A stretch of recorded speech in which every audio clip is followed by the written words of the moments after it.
What do I think about consignment as a business model? I'm going to answer that question in today's episode of Lunch and Earn.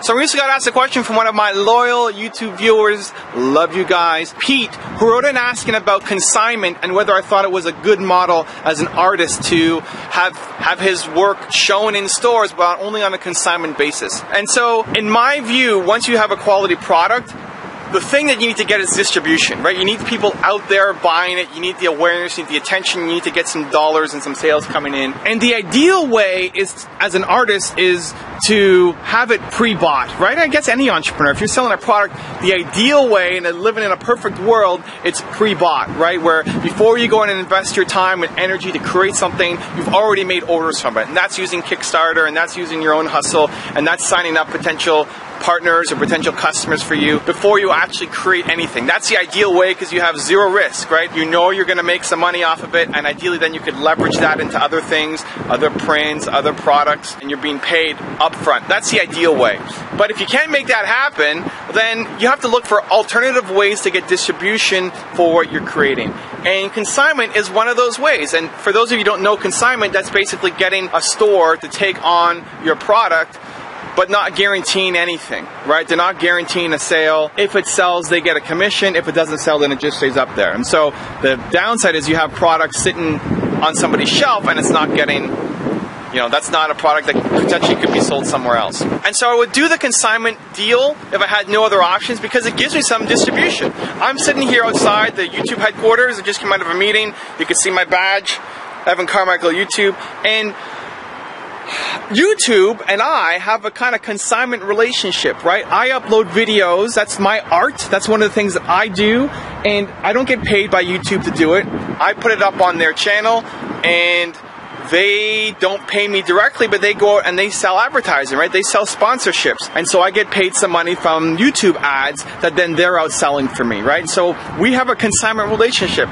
And on top of that, I get awareness, I get distribution. So people hear about me, they learn about me, they ask me if I can do custom videos for them, they ask me if I can partner up with them on different projects. That's ideally what you want for your business, Pete. If you're an artist or any entrepreneur, you want somebody who's gonna ideally promote you to help give you money, but also promote you to spread your awareness, spread your message, and that could lead to other types of partnerships and deals. So if I was doing consignment, I would look for, one, a store that I thought might have the access to my target audience, who would be buying your art, and do they have that kind of clientele?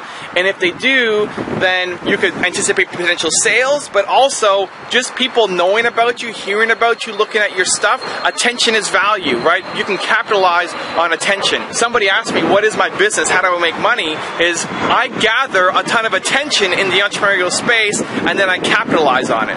And so it's just kind of adjusting your philosophy where if you're out there creating awareness, people are knowing about you, that adds value that will come back to your business in ways that you can't even think about at the moment. The extra little gravy and maybe curveball that I would throw to you is I would then, whatever store I work with, try to make that store a success.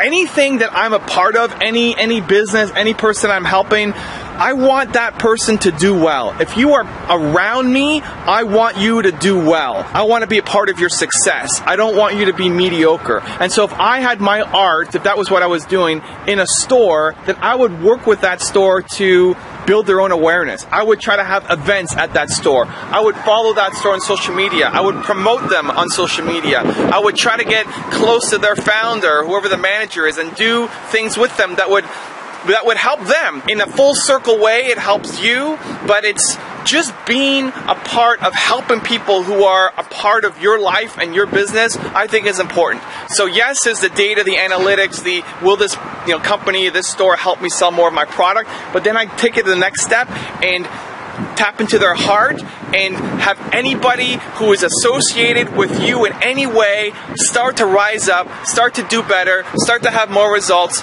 just by being around you. And when you create that aura, then you're going to start attracting the right people into your life, the right customers into your life, the right partners and media and investors and suppliers into your life. So go out and create that aura. I went on a little curveball there that I wasn't expecting, but that's how we roll. Got out of a great meeting with YouTube, and I was excited to make this video. So thank you guys so much for watching.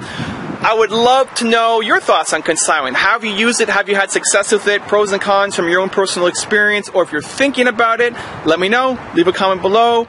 Thank you guys so much for watching. Continue to believe, and I'll see you soon. My arm is getting tired from holding. Whew.